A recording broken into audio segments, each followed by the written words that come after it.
朋友們，大家好。我們今天講一個真實但是有點荒誕的故事。最近啊，美國邊境檢查站的海關人員遇到一種新型走私，不是毒品，不是槍支，是電動車。具體說是中國品牌電動車。具體操作是這樣的：一批美國人開着他們自己的破車，從美國的德州还有加州的口岸進入墨西哥，然後找到当地的，比如說比亞迪吉利等的經銷商，花大約2到3萬美元買一輛中國電動車。然後呢，他們試圖開着這輛新車大摇大擺地回美國。然後呢，海關看到這輛車，直接把人攔下了。你以為他們是什麼人呢？職業走私犯嗎？不是，他們大部分呢都是美國普通家庭。他們就覺得墨西哥的比亞迪比美國同類車便宜一大截，那麼我為什麼不去買一輛呢？這個操作配得上中國一句話：聰明反被聰明誤。那麼朋友們，為什麼美國人要去墨西哥買比亞迪等中國電動車呢？咱們先说说背景啊。第一，美國從2024年5月開始，把針對中國電動車的關稅從原來25%一口氣提到100%。這意味着一輛在中國出廠折合比如說2萬美元的比亞迪，光關稅就要再交2萬美元，也就是4萬美元，還沒算什麼運費認證經銷商利潤，對吧？換句話說，中國電動車在美國市場根本就沒有合法的銷售空間了，因為沒有利潤可賺，太貴了。第二呢，美國的油價一直居高不下，加上你看前段時間特朗普之前的美國突然發神經了，然後呢聯合小椅子去攻打伊朗，導致中東一團糟，對吧？荷爾木茲海峽被封，波及全世界燃油市場，美國的油價也再次大漲。很多中低收入的家庭在美國肯定是開燃油車的，而且我不知道有多少人去過美國。如果你們去過美國，一定發現很多或者是幾乎大部分美國人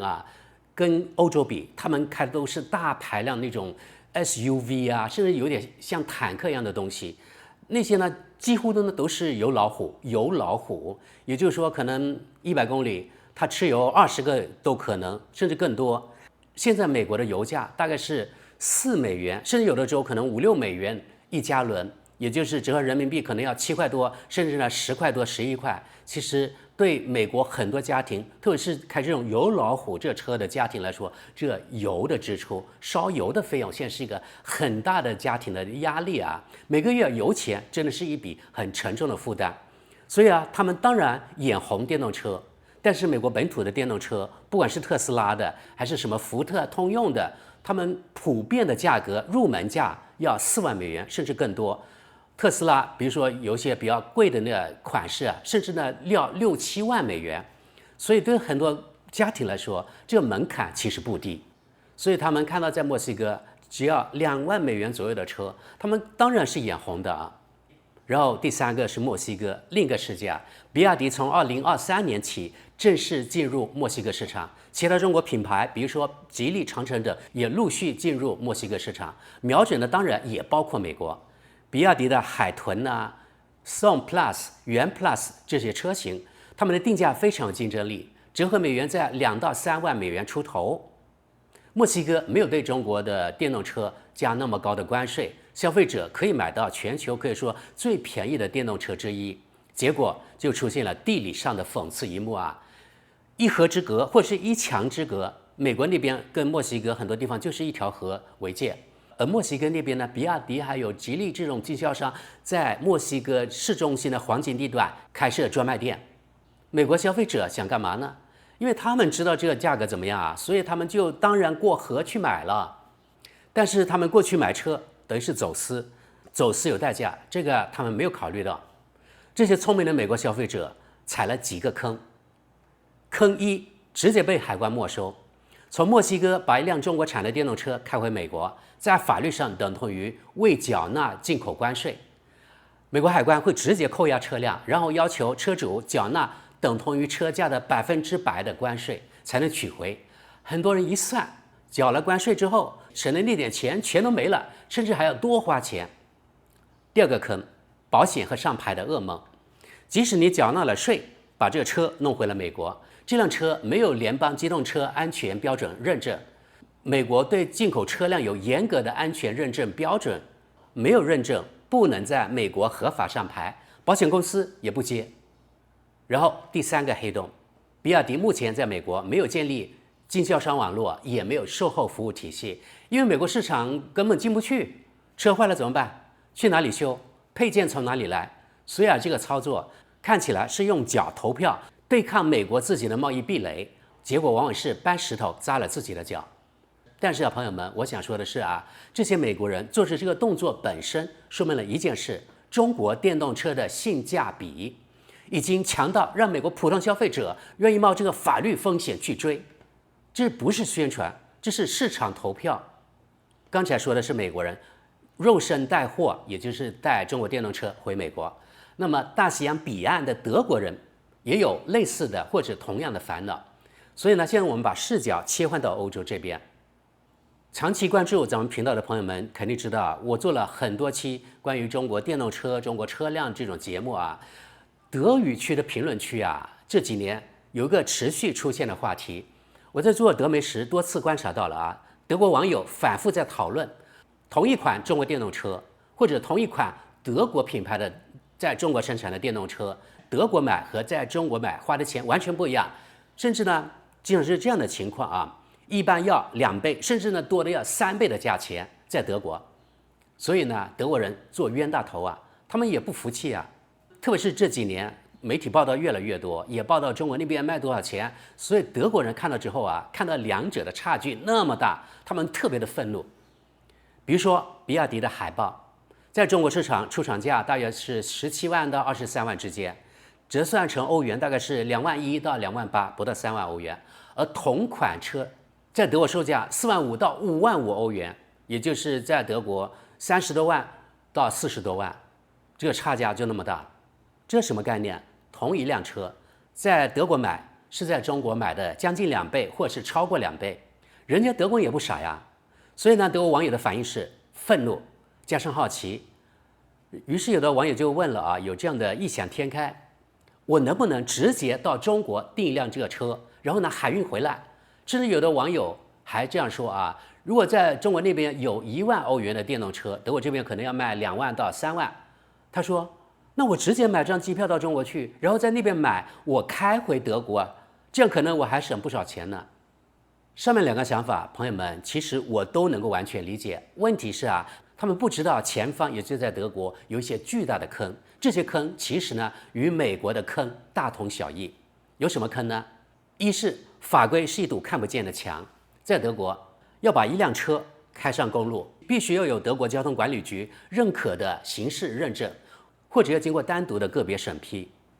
比如說中國國內版本的比亞迪，其實其他品牌一樣針對的是中國國家標準，也就是國標，不是歐盟的技術法規。這2套標準之間是有差異的，比你想象的要大得多。具體差異包括但不限於，以下我就數一下，不一一具體說了第一是充電口不一樣，第2是大燈不一樣，第3是碰撞標準不一樣，第4呢是軟件合不合規，因為在歐盟有非常嚴格的所謂數據保護條例。第5個呢是速度還和尺寸細節可能也不一樣，比如說一些儀表盤它的單位還有速度限制提醒等等，這些看起來是小事，但是也需要改。那麼把这些全部改完，再加上個別審批的檢測費用、改裝的人工費、等待時間，很多人估算下來花掉的錢足以抹平原本省下的錢，省下的差價。有德國改装機構甚至表示把一輛中國產的比亞迪改到符合德國上牌標準，費用可能要5000到1萬5以上，也就是要4萬到12萬人民幣左右。你們想想看，在中國買車可能沒有那麼高的成本，在德國改裝費最多要12萬人民幣甚至可能更高，取決於你的車型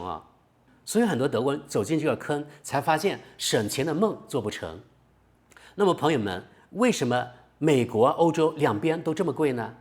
美國是靠關稅，歐盟也在加關稅。歐盟從2024年年底開始對中國產的電動車徵收額外所謂反補貼關稅，根據品牌的不同，額外稅率從7.8%到35.3%不等。疊加原來10%的基礎關稅，那麼就是17%點多到45%點多，其實也不少了。但即使在沒有額外關稅的地區，中國電動車到了海外也會貴很多，不會跟國內價錢一樣。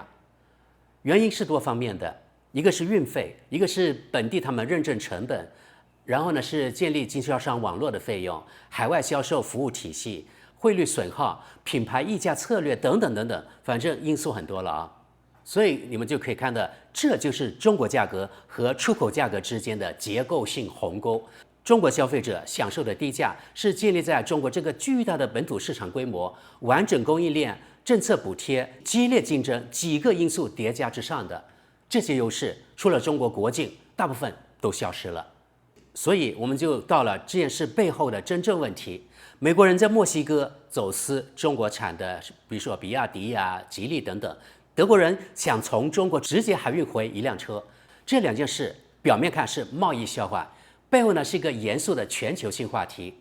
中國造出了世界上性價比最高的電動車，但是貿易壁壘讓全世界大部分消費者買不到，或者買得到，但是要多付1倍甚至數倍的價錢。比如說在德國就要付2倍到3倍，甚至可能高於3倍的價格。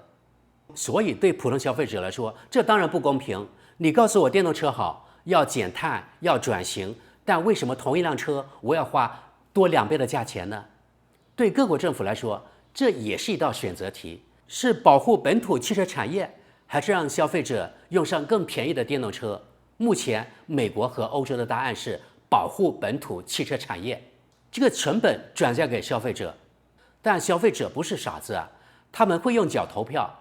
比如說，美國人跑到墨西哥去買車，就是用腳在投票，而德國人在評論區討論的繞過規則也是另一種投票。這種投票的聲音越來越大，遲早會轉換成政治壓力，因為他們是選舉制國家，要選票嘛，對吧？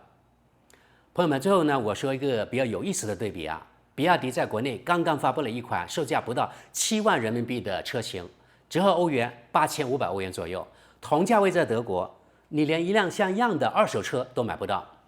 全球化進行了幾十年，我們以為商品會自由流通，價格會趨於一致。結果呢，一輛中國造的電動車穿越地圖上不到20公里、30公里的地方，價格可以翻1倍甚至數倍；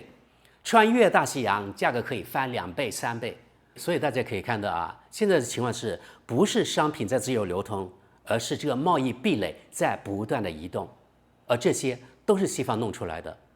而且朋友們，這場博弈遠遠還沒有結束，美歐西方對中國以及中國產品的圍堵只會愈來愈烈，但是最後還是美歐西方他們自己的消費者為此買單。